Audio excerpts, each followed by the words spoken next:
Tiene más sentido si yo me voy poniendo a pensar en una conversación concreta con este tipo de clientes, en este contexto, en estas condiciones, con estos objetivos que yo me estoy planteando. Eso me va a dar más sentido que pensarlo a nivel teórico. Empezamos por la primera de las 6 patas del proceso. La primera parte es todo lo que podemos hacer antes de conversar. Antes de conversar hay una serie de cosas que hay que plantearse. La primera tarea que nos podemos plantear aquí es en qué momento de nuestro proceso de desarrollo podemos plantearnos las conversaciones con clientes. Yo os comentaba que parte de mi trabajo por ejemplo, alguien que está financiando proyectos innovadores, tiene alguien que tiene una idea, que ha ido con esa idea desarrollando algo y dicen, oye, ¿y esto se va a vender? ¿Merece la pena seguir poniendo dinero en este proyecto para que esto salga adelante?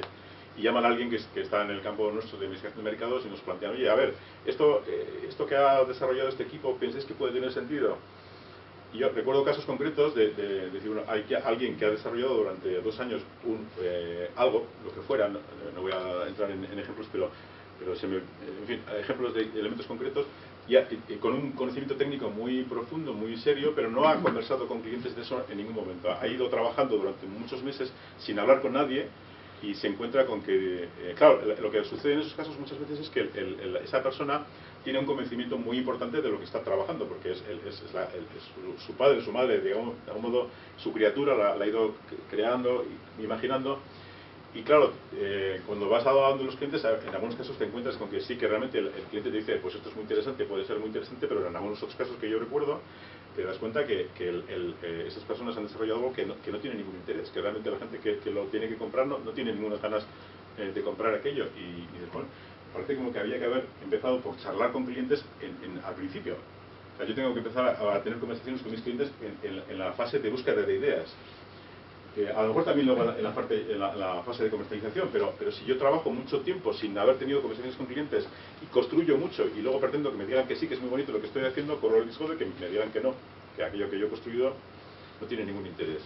Claro, lo que sucede también con esto es que cuando yo voy a la fase inicial a conversar con clientes sobre esas ideas que puedo tener en la cabeza, el cliente tampoco tiene una contestación muy clara. Si yo voy con un prototipo que ya está casi funcionando y que está todo casi fabricado, el cliente me puede decir, esto está muy bien, está muy mal, corrígele esta pieza, porque ya lo está viendo, ¿no?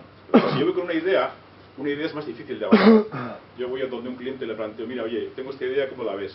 Bueno, podría ser, pero tendría que verla con más detalle para poder valorar.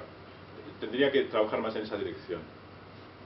Claro, el problema que tiene el momento en el cual conversamos con los clientes es que en cada momento tenemos ventajas e inconvenientes. Si yo converso en fases muy iniciales de mi proceso de trabajo, bueno, puedo tener algunas informaciones, pero un poco en nebulosa, ¿no? Si voy muy adelante, sí que me van a dar información, pero claro, lo que pasa es que ya estoy a punto de salir al mercado y hay cosas que ya no puedo cambiar, que ya no tienen vuelta atrás, que tengo que aceptar tal como están.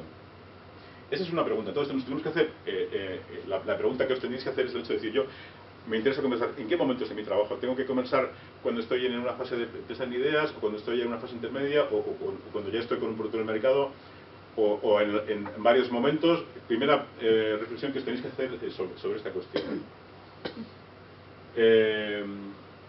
Porque lo que os estaba comentando, porque de algún modo también tienes que plantearos qué es lo que busco yo en estas conversaciones, ¿no? Si estoy en una fase muy avanzada, probablemente lo que quiero hacer es acabar de corregir cuestiones que están más o menos en mi proceso de trabajo, pero a lo mejor resulta que lo que tengo que buscar, si estoy en una fase inicial, simplemente son semillas, ideas que me permitan seguir avanzando, pero sin saber muy bien hasta dónde me van a llevar, ¿no?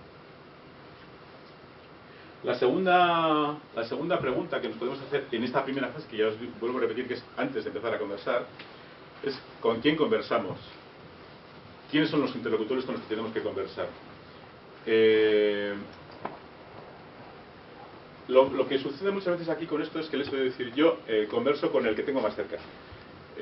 Tengo unos clientes y en esos clientes hay una persona que es el responsable de compras de mi empresa con el que tengo una relación habitual, y digo, bueno, pues voy a conversar con mi cliente el que conozco, pero resulta que esa persona con la que tengo una relación directa es posible que tampoco tenga muchos criterios, porque claro, lo que sí que me va a suceder es que aparte de los compradores, puedo tener usuarios, prescriptores, otro tipo de perfiles que me pueden dar información interesante y que me interesaría conversar con ellos, ¿no?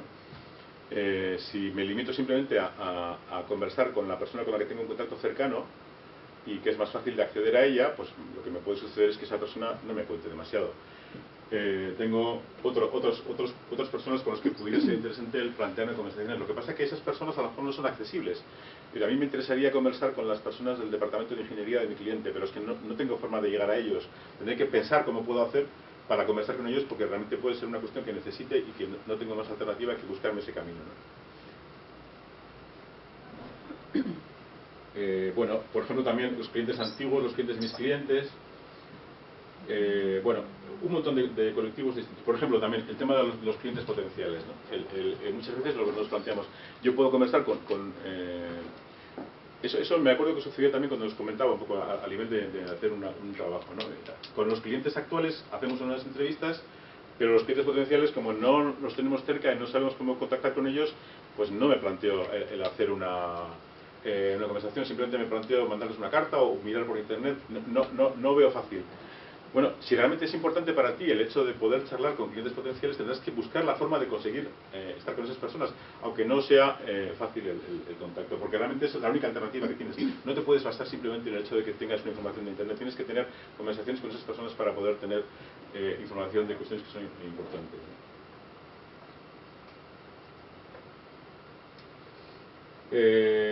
Hablamos también un poco del hecho de que las personas tienen en esta misma dirección diversos niveles de exigencia. Yo puedo tener gente que es muy crítica, y sé que tengo un cliente que es muy crítico, y a lo mejor me puede parecer que no me apetece hablar con esa persona porque va a ser una conversación más tensa.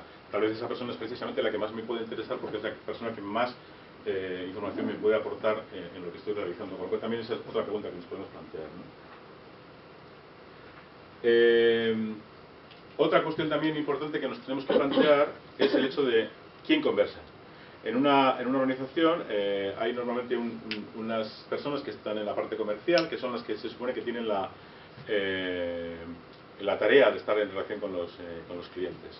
Y los demás se supone que están un poco al margen de esa función. Los comerciales venden y los demás están un poco a expectativa. Yo os cuento un caso real, que es, antes os decía que tengo unas empresas que me dieron más o menos permiso para hablar de sus ejemplos concretos. Una es una empresa, Grupo Ulma, que fabrica material de construcción y que hizo un proceso más o menos del siguiente tipo. En un primer momento hacían unos trabajos que se hacían con encuestas, se decidió hacerlos con entrevistas, con consultores, y en un momento determinado se dijo, no, vamos a hacer las entrevistas con equipo de la propia organización. Vamos a hacer que gente de la propia empresa se vaya a charlar con clientes, pero no los comerciales. Gente que está trabajando en producción, que está trabajando en logística dentro de la planta y que no tiene habitualmente una tarea de salir al exterior, se vayan a conversar con clientes y tengan con ellos unas charlas un poco distendidas, abiertas. Es un proceso que provocó como dos efectos. El primer efecto era esto no es muy sencillo, qué lío, tener que viajar, complicado, y luego la segunda duda que se planteaba era ¿para qué voy a hacer esto? ¿Qué me va a aportar a mí el hecho de que yo me vaya a hablar a Salamanca con un constructor cuando mi trabajo es estar aquí con la máquina haciendo piezas? Eso antes de hacer las entrevistas. Cuando ya volvieron de hacer las entrevistas decían, bueno, ha sido en principio mucho más fácil de lo que yo había imaginado que iba a ser esa conversación. Y la segunda contestación, la más importante de las dos, era yo tengo ahora claves de mi trabajo que no hubiera tenido si no hubiera hecho estas conversaciones. Para mí ha sido muy importante el poder tener estas conversaciones porque me están dando explicaciones de cosas que yo no entendía, que ahora las entiendo. Desde ese punto de vista, el hecho de decir, es una cuestión clave no solamente el hecho de decir quién va, con qué clientes hablamos, sino qué personas de nuestra organización son las que tienen que tener sus conversaciones.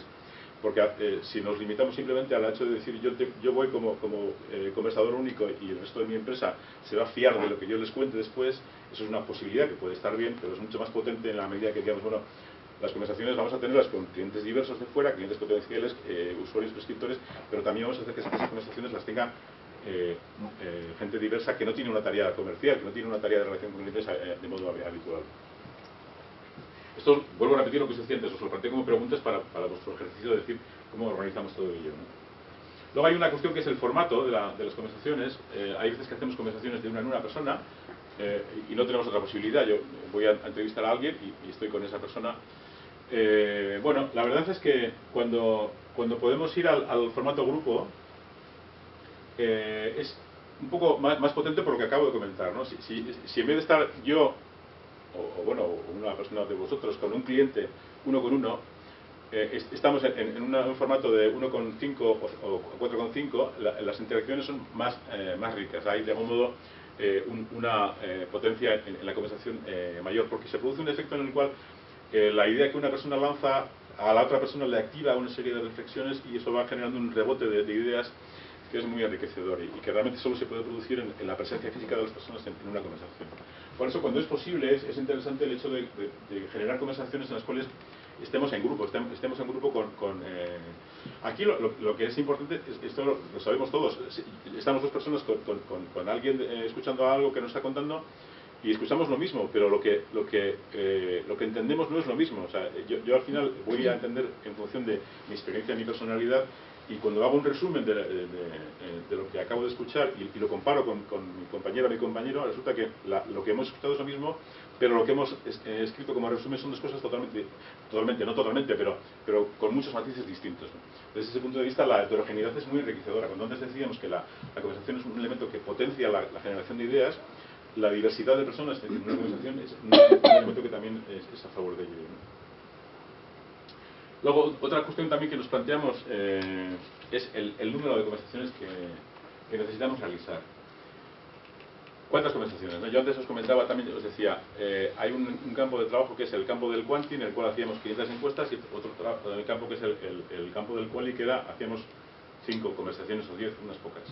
Cuando hacíamos eso y estábamos con un gerente, y decía, pero bueno, ¿cómo puedes pretender que tú tengas la misma seguridad de contestarme a mis preguntas con 500 o con 5?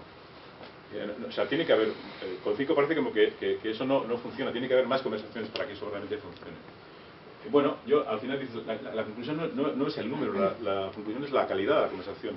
Yo puedo tener una conversación muy buena que me dé muchas más pistas que 500 conversaciones malas. O sea, no es problema de que hagamos pocas conversaciones, es problema de que hagamos buenas conversaciones con interlocutores interesantes que nos puedan aportar y que en condiciones que sean de interés, ¿no? Luego hay otra cuestión también importante en la preparación, el recordar que todavía estoy en la fase de pensar cómo organizar todo este tema de las conversaciones. Es el tema del qué le damos a los clientes por conversar con nosotros. A mí, hablando con algunas personas, oye, esto de que te venga un proveedor a conversar, ¿qué te parece? Y muchas personas me dicen, uy, qué horror. A mí los proveedores, cuando me llaman para venir a charlar, lo único que me van a hacer es vender cualquier moto, yo no quiero ni que vengan. O sea, que funcione todo bien, que me resuelvan la duda, pero lo de que me vengan a mí a contar, no me apetece nada. Entonces, desde ese punto de vista, si queremos conversar con clientes, antes os decía, clientes potenciales, clientes que son usuarios, tendremos que empezar a pensar, ¿qué le voy a dar a cambio a esta persona para que realmente quiera recibirme? ¿Por qué va a estar conmigo media hora charlando si en principio soy alguien que no tiene... Bueno, si tenemos mucha confianza puede aceptarlo, pero es que a veces no nos vale con una persona con la que tenemos mucha confianza. Tenemos que buscar interlocutores que no tenemos ninguna relación, que no nos conocen de nada. Y ahí la única solución, bueno, la única, no es la única, porque en algún caso, en lo que son las técnicas de estudios de mercado clásicas, con productos de consumo se hacen regalos o se hacen algún tipo de... Pero claro, el regalo vale para cuando vale, pero en otros contextos, tengo que buscar una clave que es básicamente pensar que esa persona piense que yo le voy a contar algo interesante que justifica estar conmigo charlando. Si no consigo eso no me va a recibir, pero sí es cierto que puedo conseguirlo, puedo darle una pista por la cual le diga, mira, yo estoy trabajando en un desarrollo que puede ser interesante, algo novedoso, algo que estamos trabajando, merece la pena que me escuches durante un rato porque a lo mejor esto que estoy haciendo te puede venir bien, o sea, puede ser interesante. En la medida que sea capaz de generar esa semilla en la mente de esa persona que está lejos, que no me conoce, que soy un desconocido, esa persona puede pensar, mira, a lo mejor merece la pena estar con esta persona charlando durante un ratito, a ver qué pasa, porque eso puede ser una cuestión interesante, ¿no? Pero tenemos que tenerlo en cuenta, porque si simplemente pensamos que alguien nos va a recibir porque sí, eso, bueno, pues es complicado, ¿no? Bueno, todo esto son reflexiones previas al hecho de que ya empezamos a conversar. Ya hemos decidido en qué momento de nuestro proceso, con qué tipo de clientes, qué les vamos a explicar, y ya nos planteamos hacer las conversaciones, ¿no? Y hay unas tareas previas de ya la víspera, ¿no? La víspera, lo que tenemos que hacer la víspera para ir a conversar con una serie de clientes.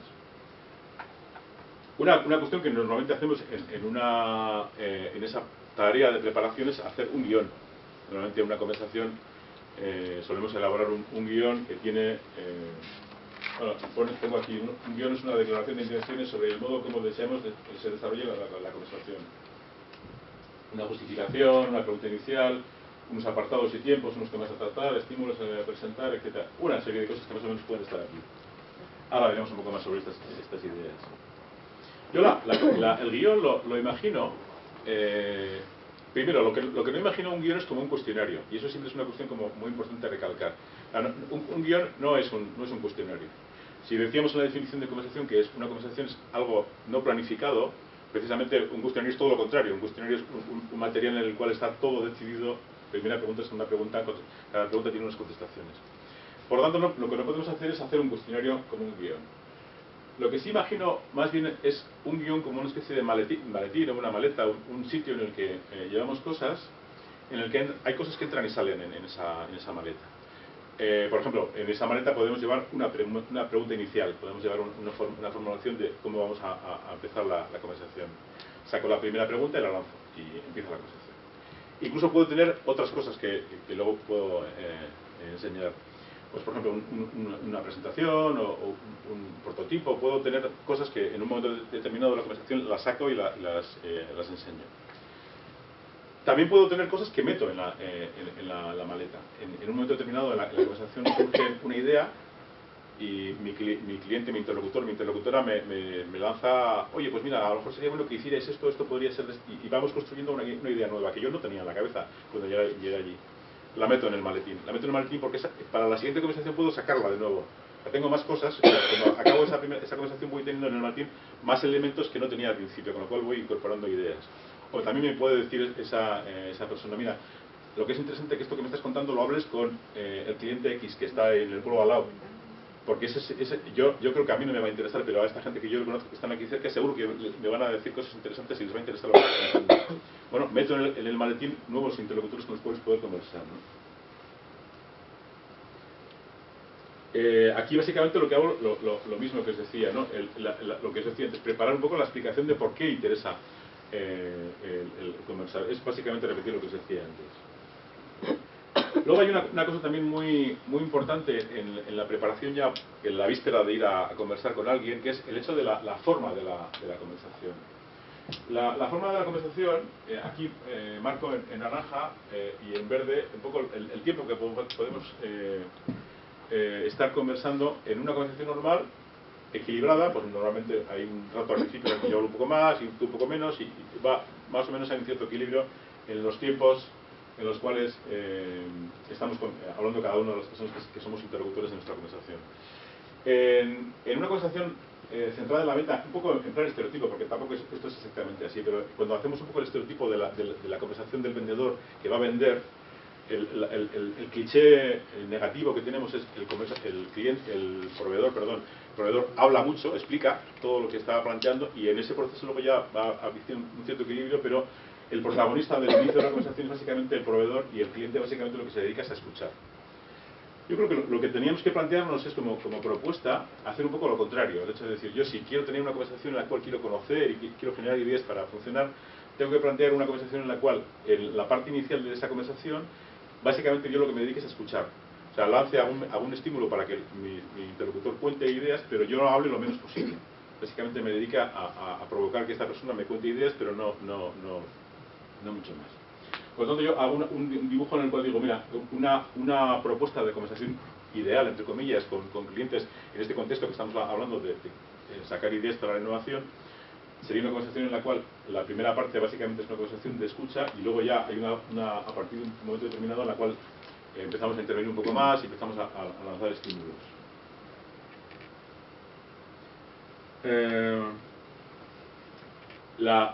Hay también una tarea muy importante en ese proceso de antes, la víspera de hacer la conversación, que es la llamada por teléfono. Normalmente las conversaciones con clientes, cuando no tenemos relación con esas personas, empiezan por una llamada telefónica y diciendo, mire, me gustaría Y aquí repito lo que antes os comentaba, ¿no? O sea, ¿qué le vamos a decir? O sea, ¿qué argumento le vamos a dar para que esta persona acepte perder, entre comillas, el tiempo con nosotros? Porque en un contexto determinado puede entenderse así, ¿no? Como que simplemente alguien me llama para, ya se verá, pero para perder el tiempo, ¿no?